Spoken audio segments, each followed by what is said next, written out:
Hi folks, Dave, the Honest Audiophile. This is the 7Hz Eternal, and these are my Honest Audiophile impressions. I want to thank Linsoul for providing the Eternal for a review. To greatly appreciate it, Linsoul, you rock.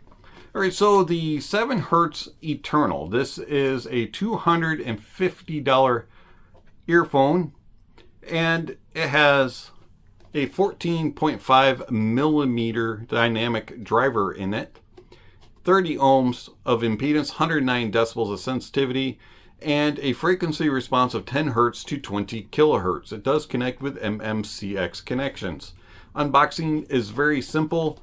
You get this very glossy, shiny outer sleeve with some specs on the back side of it, and then you take it off and you get a very nice box, which inside it you get a chunky metal case.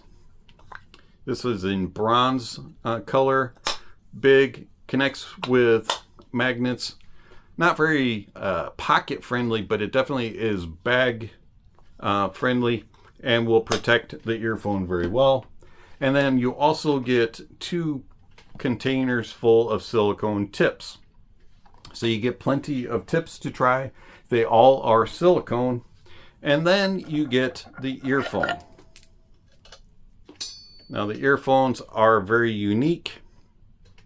They have a sapphire glass faceplate, all metal casing, and rather large shape. But the way that they designed the back side of it, they're actually fairly comfortable. They do take a little while to get used to the fit, and some may have problems with it just because of how large they are. But overall, I found that they were fairly comfortable, tip-wise. Now, the tips that came with it, the stock tips, I was not able to fit in my ears very well. The IEM never sat in my ear very firmly and very securely. Sometimes I could feel the stem of the nozzle with the stock tip, and they just weren't very comfortable. And overall, I just found that I could never get them to be secure, comfy, and sealed. So I tried all sorts of tips, and the tip that I ended up going with were the final Type E tips.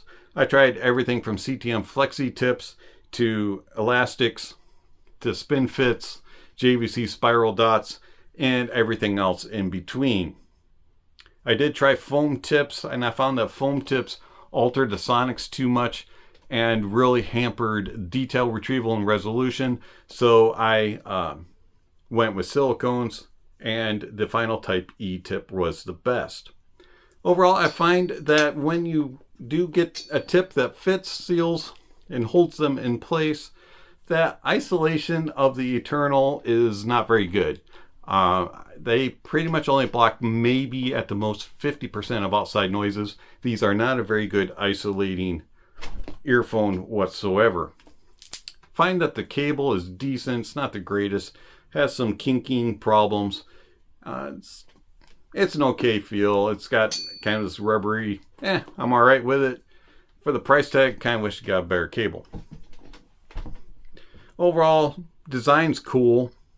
And with that sapphire glass, that is very unique. Now, sapphire glass is quite durable. It's the same materials that I used on watch faces, so it should be pretty durable and resistant to scratching.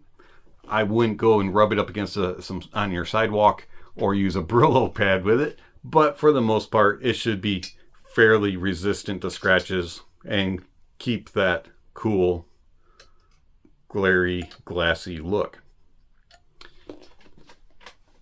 Gear that I used with the 7Hz Eternal. I used it with everything from desktops all the way down to dongles. Mytek Liberty, Aueze Deckard, Headamp GSX Mini, Drop THX 1 Linear, Tor Audio Roger, IFI Zen, and I also used it with the Sony WM1A, Sony A105, Heidi's AP80 Pro DAPs, and also I use it with NextDrive, Spectre X, Periodic Audio, Rhodium, the X-Duo Link 2, and several other dongles that I can't even think of at the moment. And the Eternal wasn't picky about any of them. It worked very well with them all, and it was happy with all of them. I had no issues powering the Eternal. It does like a little bit more juice than some other IEMs, but for the most part, everything was able to power it. How do they sound? Keep in mind, I am using Final Type E tips. I am not using the stock tips. As far as bass goes on the 7 Hz Eternal, the bass is somewhat lackluster. It just doesn't have a lot of energy. It just kind of sounds dull and sounds like it's going through the motions. There's not a whole lot of extension into the sub bass, and there's not a lot of presence in the mid bass or upper bass. It's just kind of ho hum. You get some details, you get some resolution, you have okay tone and timbre, but you just don't get any girth to things, and it doesn't have a lot of power and authority. It's just kind of going through the motions. Mids. Lower mids are recessed and very thin and lean. And then as you go through the mids, they elevate, and they elevate to a peak at 5K. And it is at 5K that they are way too forward. They come across as being bright, shrill, and shouty. They're very aggressive in their presentation, and they can be extremely fatiguing. Do keep in mind, I listen at very low volumes. I listen anywhere between 65 and 75 dB. And with the Timeless, I was more often than not in the 65 dB range. These things hurt my ears if I was going above that level. Didn't matter what music I was playing. Going from the upper mids into the lower treble has a peak between 7 and 8K, and that is very, very forward and fatiguing as well, and that comes across as hot and harsh. And so the whole presence region of the Eternal is just aggressive, forward, and just way, way, way too aggressive. And it's just hurtful when you have words like sibilance, and you have words like bright and hot, shrill, shouty, and harsh. Painful. And then the treble, when you get past 8K, the treble just disappears. It's just a cliff and just disappears. And the treble lacks extension. It lacks air. It just lacks anything up top. It's just very lackluster, and it's just not really present. And I find that overall that the frequency response just gets way too annoying way too often, and there are very limited times of enjoyment. And for me, I just did not find the Eternal to be very pleasing and pleasant to listen to. Tonality lacks due to it being lean and have lackluster tone, note weight. And the timbre is just mediocre. It's not the best for the Eternal. It will do a lot of instruments based on its class. So if it's in a woodwind, every woodwind kind of sounds the same. It's kind of hard to differentiate. Same thing with brass instruments. They all kind of sound the same. Strings all kind of sound the same. Percussions kind of all sound the same. Everything just kind of gets into like one instrument mode. And timbre doesn't really differentiate between instruments very well. Also, it's not very balanced and cohesive throughout, especially in the mids with that huge elevation going up to 5K. Soundstage is okay. It's not the widest. It's also not the narrowest or smallest stage, but it always seems to be right about the same size width. It doesn't do a very good job of correlating the different sizes of a venue. So if a venue is a large stadium or a small jazz club or something in between, everything always sounds like the one that's in between. And it doesn't do a real good job with depth and layering either. You can only see a little bit into the stage, and it doesn't do a really good job of layering instruments. When things get busy in tracks, the Eternal gets muddled and confused. It just doesn't do a very good job of separating those busier tracks out very well, and it kind of goes into one note mode. Also, imaging is kind of lackluster. It's more 3 blob. It's right, middle, left. And when things travel, you kind of get that jerky, herky-jerky as it goes across. It doesn't transition smoothly. There's gaps in between. Detail retrieval is mediocre. It's not the best at detail retrieval. It's not the worst. But for the price tag, I would think that it would do better at that. And then resolution is really disappointing on it. Resolution of the Eternal is not very good, especially in the mids and in the treble. I find that the resolution just has moments of being lackluster and abysmal at times. Sometimes it'll be harsh, have glariness, very shimmery. Sometimes it'll be too crisp, and then other times it'll just be super dull and not have a lot of it just lacks in resolution. Things just don't sound refined and defined.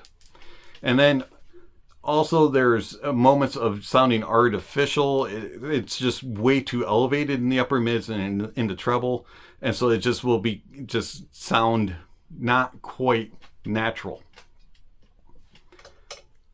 Overall, I find that the 7 Hz Eternal is just a mediocre at best IEM for its price point.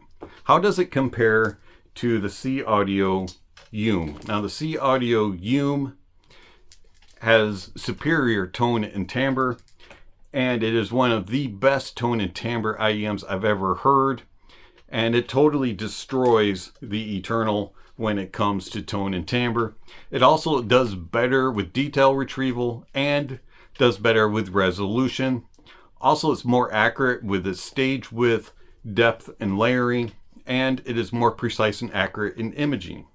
How does the Eternal compare to the Kato from Moondrop? The Moondrop Kato is also better with tone and timbre than the Eternal.